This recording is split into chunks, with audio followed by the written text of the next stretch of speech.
Welcome back to On the Table, where we discuss current issues making the news. Now, we are still early in 2026, and Malaysia's economy is expected to grow at a more moderate pace this year, around 4.3 to 4.5%. So what will actually drive this growth? And what are the key indicators that we should be monitoring for 2026?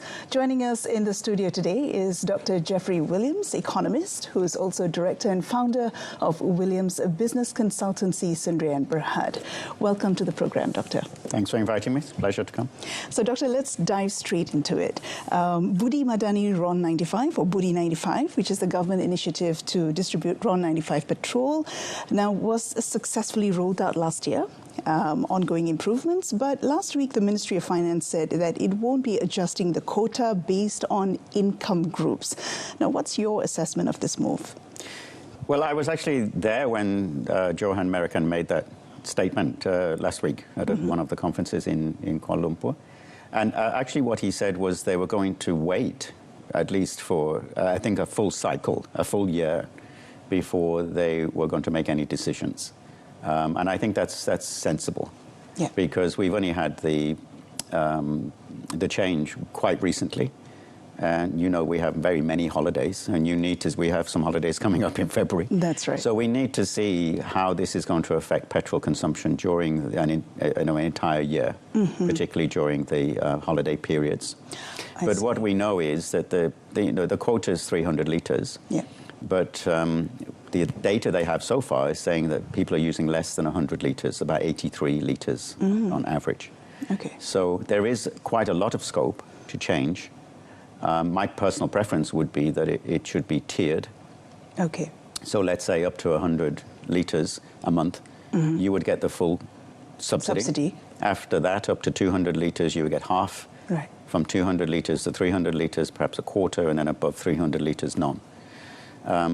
That's my personal preference, and that makes more sense because it allows you to save more money. But you wouldn't really be able to understand how the tiering would work until you've had a full cycle, and that's what we're waiting for. So not limit the quota entirely to, say, 200 or 100? Well, you could do that. I mean, you could just reduce it to 100 and say you get a full subsidy below 100, and then you have to pay above. But tiering it up to 300 also allows people to take advantage of it, because there are people who are using, or could in principle use, quite a lot of petrol, but they're not necessarily in a high income group. Right. They're using it because they're commuting a lot, or they could be in a sales or marketing function where they have to go around to different places. So it's not really the income that matters, it's the use. If you use less, you get more subsidy. If you use more, you get less subsidy.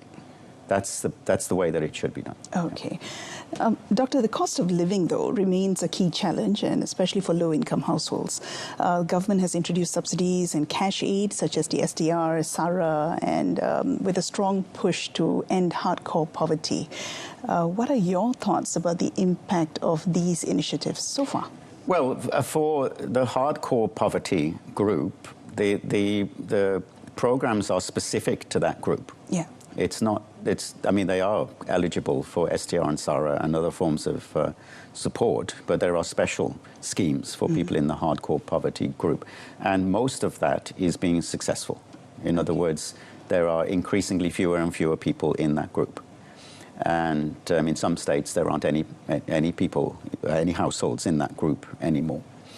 But the STR and the SARA are aimed really to help people who are not in the hardcore poverty group. Yeah. They're people who are in low-income groups and also in lower middle-income groups, actually, who are also eligible. And we have the SARA Untuk Semua for everybody, and that's a universal scheme. Correct. So we'll see the next round of that, I think next month. That's right. But I wouldn't be surprised if we had more of that. With more of the universal payments. Over the course of the year? Yes, over the course of the year. I wouldn't be surprised. Okay. And I think that what they've done with the SDR SARA is to move much more toward monthly payments. And I think that makes sense. Yeah. Because previously these were periodic, often ahead of a holiday. And so people had the money and then they spent it. Yeah. And then it's gone. That's right. But if you pay monthly, you can begin to rely upon it and you can plan based on the monthly income, and that makes more sense. And actually what the government's doing is it is actually moving toward what we call a universal basic income. Okay. That is it may not sound a lot to have 100 ringgit or 200 ringgit a month. It isn't a lot, and that's the point. It's supposed to be basic. It's supposed to provide for basic necessities. Yeah. And what we will see is that will broaden. Already more people are within the scope, and that will continue to broaden to include more people. And then over time, over many, many years, the amount will rise from 100 up to a bigger number, 1,000 eventually, but not quickly. It will do it slowly, and that's how it's evolving. Okay.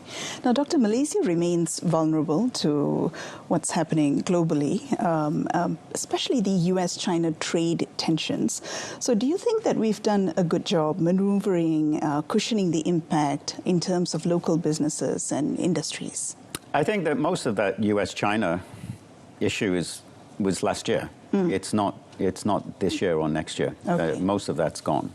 There are other geopolitical issues, but what it's done actually, and the tariffs, of course, last year. Yeah. I mean, part of that was US-China, but it was actually, in the end, it was everybody who was facing these tariff issues. That's right. And I think what it's done is it has encouraged Malaysia and other countries, but particularly here, to start thinking much more seriously about trade and to diversify trade, seek markets in different countries, not be too reliant either on the US or on China, and refresh the approach to trade. And that's got to be a good thing. Yeah, that's right. So we were among the early countries to engage with the US when it came to the tariff issues through the Agreement of Reciprocal Trade, which was signed last year. So does this give us a strategic advantage in terms of our peers in the region? No, it doesn't, actually. Why do you say that? Because the real advantage is about what Malaysia actually achieved in that agreement. And it achieved a great deal. Yeah. There were more than 2,000 product lines where the tariff was zero rated or abolished between both sides, between the US and Malaysia. Most of those were in the US, 1,700 product lines into the US were zero rated. Okay. Malaysia changed about 300, so you add them both together, it was a little more than 2,000. In addition, Malaysia made adjustments to more than 6,000 tariffs. And what we actually saw in terms of US-Malaysia trade was that overall trade rose. Okay. Exports rose, imports rose, but the trade balance rose by almost 20%, actually. And so despite the fact that people were saying it was very disruptive, in the end, Malaysia's trade position with the US is much better than it was before. Okay. Now, the challenge going forward is to try to replicate that advantage and those benefits across every other country that Malaysia is trading with, to reduce the tariffs for everybody, not just the US. Right. And the biggest challenge is to tackle the non-tariff barriers. That was the big sticking point for every country, actually, not just for Malaysia. And that's harder to... It's much harder to do, but you can see the benefits of it. And once you see the benefits of it, investing time and effort to review it and then to change it and to implement the agreement that you have is it's a win-win for everybody, actually. Right. Removing tariffs, removing non-tariff barriers increases total trade. Everybody is better off as a consequence. Everybody wins. Yeah, everybody wins, yeah. Okay. Now, Doctor, you mentioned geopolitical tensions briefly earlier. So we have had a few dominating the headlines over the past weeks, among them Venezuela, Iran. Should we be concerned about how this impacts Malaysia? Venezuela's basically finished in terms of the disruption. There will be a change, there is a change in government. There will be a change in how the United States deals with that. Right. And there will be a change in how the oil reserves are managed. Okay. But that's going to take at least a decade. It's going to take a long time for the Venezuelan oil industry to be restructured, and that will be a good thing in the long run because it's going to open up a much bigger source of hydrocarbons. It's a different type of hydrocarbon that they have in Venezuela, but it has to be processed much more. But that will involve the investment from the United States, and hopefully we will see that. So that's finished, really, that bit. What's happening in Iran, of course, is very concerning to everybody, but I view that really much more as a human rights issue. There's a great deal of violence. Unfortunately, people are losing their lives. Well, we have to see what's going to happen in the next days and weeks. Next few days. Yes, but one hopes that conflict will end peacefully, and then it shouldn't really have much of an impact on Malaysia, although Malaysia does do a great deal of trade with Iran. Okay. Now, if that situation changes peacefully, it shouldn't have an effect on Malaysian-Iranian trade. Okay. Doctor, we're going to go for a quick break, and we'll continue the conversation after that. Please stay with us. We are going for a quick break, and we'll be back after these messages. Dunia digital penuh dengan kandungan ganas, eksploitasi kanak-kanak dan buli cyber berleluasa di luar kawalan. Akta Keselamatan dalam Talian 2025 atau AMSA dikuat kuasa untuk melindungi rakyat. Pengguna boleh bertindak atas kandungan yang berisiko. Setiap laporan yang dibuat, platform digital wajib bertindak pantas terhadap penyalahgunaan digital. Internet kini lebih selamat untuk kanak-kanak dan keluarga kita. Welcome back to On the Table. I'm speaking to Dr. Jeffrey Williams on the Malaysian economy moving into 2026. Now, Doctor, let's turn to data and the cost of living issue. Despite Malaysia's ambition, we have plans to become a high-income nation. Wage levels remain relatively low. So the government has introduced measures such as the minimum wage adjustments, the progressive wage policy. How effective have these interventions been so far, and what do you think needs to be done further? The minimum wage is effective. It has certainly increased the take-home pay of people in the lower income groups. And that hasn't had an effect on the middle income groups. And it's really the middle income groups who are struggling the most. Yeah. Because actually median wages fell during last year. And that is concerning. And one of the reasons for that is more people are entering into the labour market. Okay. And sometimes this is seen as a positive, but it's not. Because actually, unemployment is lower. Yes, but there is a reason why people are going into the labour market. And the reason is that the household income isn't covering household expenditures. So what we're seeing is, particularly amongst younger men, where previously they would have gone into higher education, tertiary education, college. Actually, what they're doing now is they're taking jobs immediately, gig economy jobs predominantly, where they earn relatively low incomes, but at least they're earning an income. Right. And they do that because they need to support the household income. And although inflation is actually quite low, and will continue to be low during this year, prices are still rising. Incomes are not. Okay.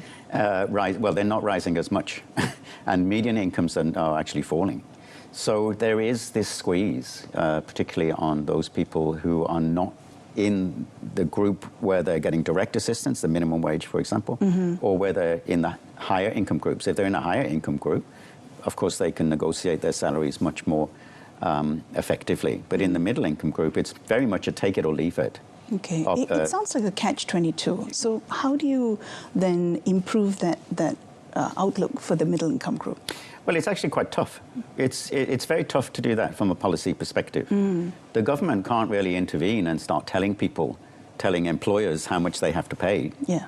I mean, they do that with the minimum wage, but you can't actually start to do that across every wage category. That's right. Because then you would really have no freedom for employers to negotiate the wage with their employees. Yeah. I think one of the ways you could do it is to broaden out the progressive wage. At the moment, the progressive wage requires too much of employers, in my view. Okay. They have to register. They have to go through monitoring. They have to train their employees. They have to show that improved productivity. That's just too much for most companies to do. And even if the government hits its target of 50,000 employees, there are actually 3 million people in the category that is eligible for a progressive wage. So 50,000 is not very many amongst that 3 million who should be benefiting.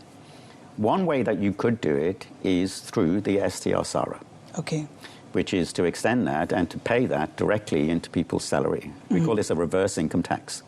And you wouldn't have any conditions on that. You wouldn't have to do training or anything. Instead of paying tax, the government will give you a tax credit. They could do that. Another thing is to free up employees to take on second jobs in the gig economy, to take on side hustles. Side hustles, And that means introducing flexible working arrangements. The Malaysian Employers Federation are very much in favor of flexible working arrangements, and they've said that this is important, particularly for attracting talent and keeping Malaysian talent in here rather than having the talent go abroad in the so-called brain drain. So freeing up and creating more flexible employment arrangements, allowing people time to earn money through a side hustle is a good way to help them to top up their income.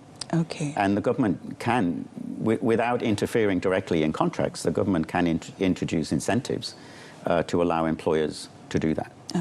Now, Doctor, you mentioned inflation earlier. So headline inflation, this is what the data says, is below 2%.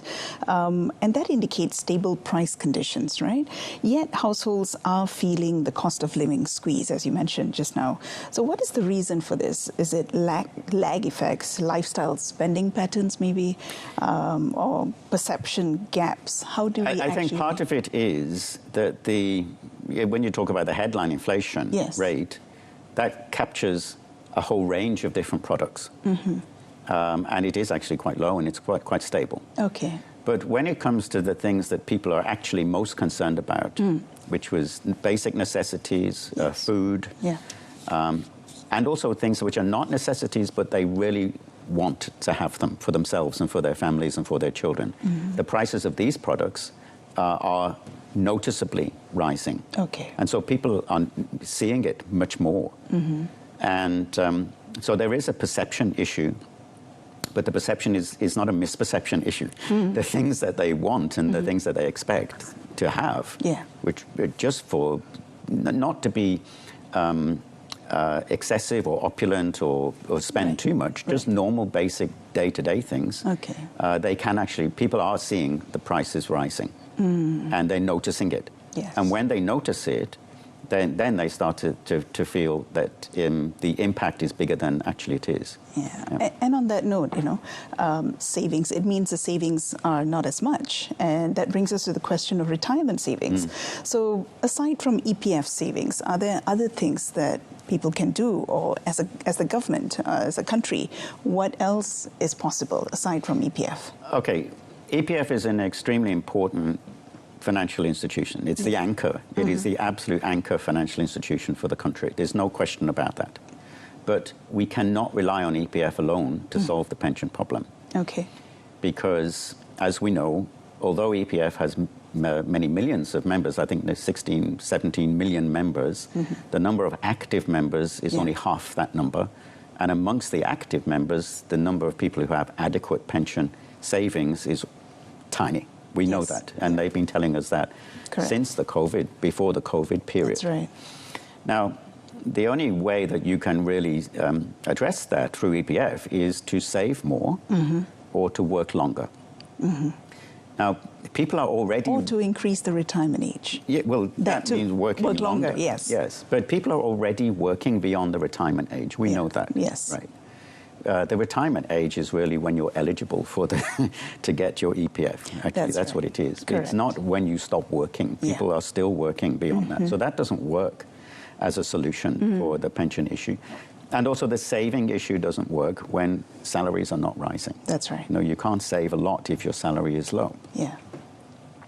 So in my view, this is the biggest issue that the government has to tackle. the biggest structural issue that the government has to tackle. And there is only one real way of solving this problem, and that is to introduce a non-contributory universal basic pension. Could you explain a little bit about that? Yes, that would be when you reach a particular retirement age, everybody would receive a basic pension from the government. Okay. Or from a state institution. Not from the EPF, because the EPF is a personal account. That's right. And you make a contribution to that. Right. And if you're a civil servant, you are making a contribution and you have an account. Yeah. It's a personal account. This would be a non-contributory scheme. Okay.